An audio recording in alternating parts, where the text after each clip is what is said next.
हकीकत तो यह है कि आजमाइश इंसान की जिंदगी का हिस्सा है।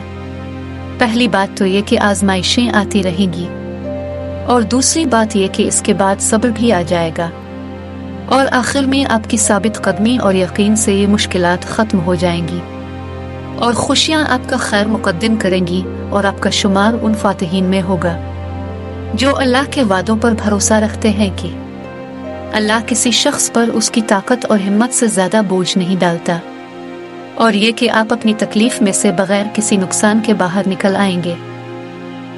आजमाइश का आना इस बात की दलील है कि अल्लाह हमारा सब्र और यकीन आजमा रहा है। मैं जानती हूँ कि आजमाइश से गुजरना कितना मुश्किल लगता होगा। जब हम रुकर अल्लाह से ये कहते हैं, या अल्लाह मेरी आजमाइश कब ख़त्म होगी।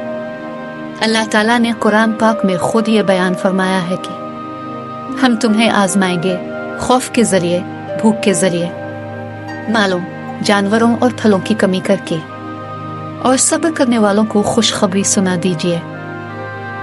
तो आप क्यों परेशान हो जाते हैं? क्या ये नहीं जानते कि हर अंधेरे के बाद रोशनी है?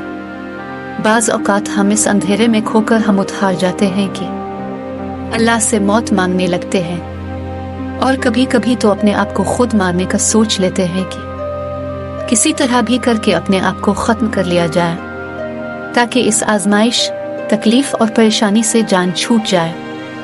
और हम बहुत ही गलत सोचते हैं और करते हैं। तो फिर क्यों परेशान होते हैं ना? हमारे सारे सवालों के जवाबात तो अल्लाह पाक ने कुरान में दे दिए हैं। यहाँ तक कि अल्लाह ने कुरान पाक में ये तक कह दिया है कि हर मुश्किल के बाद आसानी है। याद रखें, आप तन्हा नहीं हैं, अल्लाह आपके साथ है। आपकी परेशानी भी अपनी आसानी के साथ आई है। क्या आप नहीं जानते हैं कि हमसे पहले अंबिया पर कितनी आजमाइशें आई थीं, लेकिन इनको अजल भी बाद में कितना अच्छा मिला था। आजमाइश जितनी सख्त होती है, इसका बदला भी इतना ही बड़ा मिलता है। आजमाइश तो अल्लाह के पसंदीदा बंदों पर ही आती है। अल्लाह जब किसी इंसान को पसंद फरमाता है तो उसे खूब आजमाता है। ऐसा भी तो हो सकता है कि अभी अल्लाह तुम्हें आजमा रहा हो, और आजमाइश तो होती ही इसी चीज़ से है जो इंसान को जान से भी ज़्यादा अजीज होती है, जिसे वो खोने से डरता है। फिर आजमाइश के दौरान अक्सर अल्लाह इस चीज़ को आपसे दूर करके भी आजमाता है, ताकि आप तड़प उठो और उसे पाने के लिए अपने रब के करीब हो जाओ।